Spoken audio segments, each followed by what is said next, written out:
Shalom saudaraku yang Tuhan kasih. Mari kita mengambil waktu sejenak untuk merenungkan firman Tuhan dari Roma 7 ayat 13.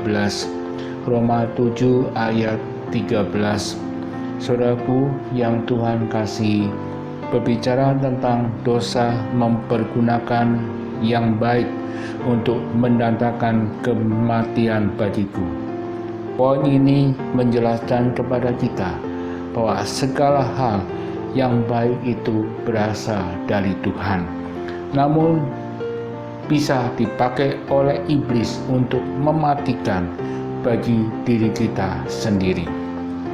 Firman Tuhan mengingatkan kita, pada dasarnya segala sesuatu dari Tuhan itu baik, tetapi kedagingan kita cenderung menggunakan hal yang baik untuk membangkitkan dosa keangkuhan diri.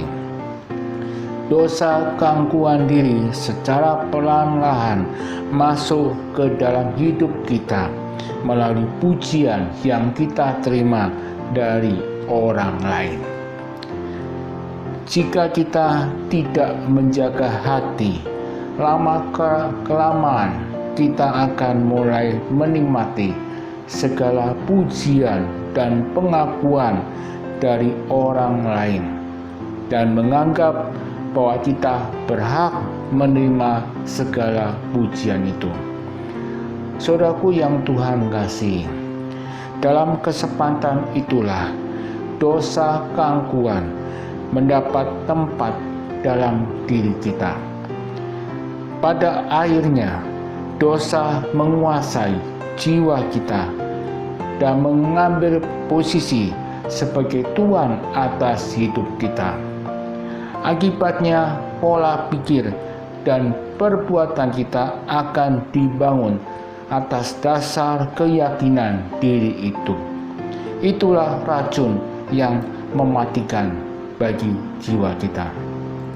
Saudaraku yang Tuhan kasih, jikalau keangkuhan sudah mulai berkuasa dalam diri kita, maka secara perlahan kita akan berubah menjadi orang yang keras kepala, selalu menganggap diri kita benar dan tidak mau mendengar nasihat dari orang lain.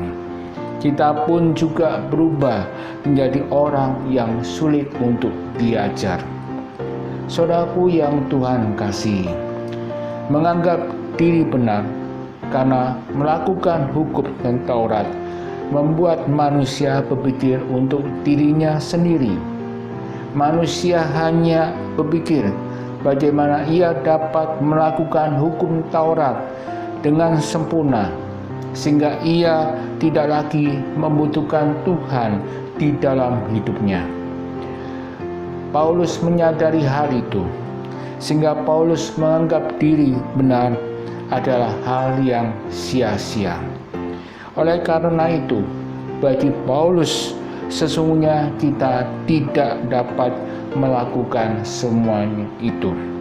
Tetapi kita harus bersyukur bahwa Kristus yang membuat kita dapat menjalankan hidup ini.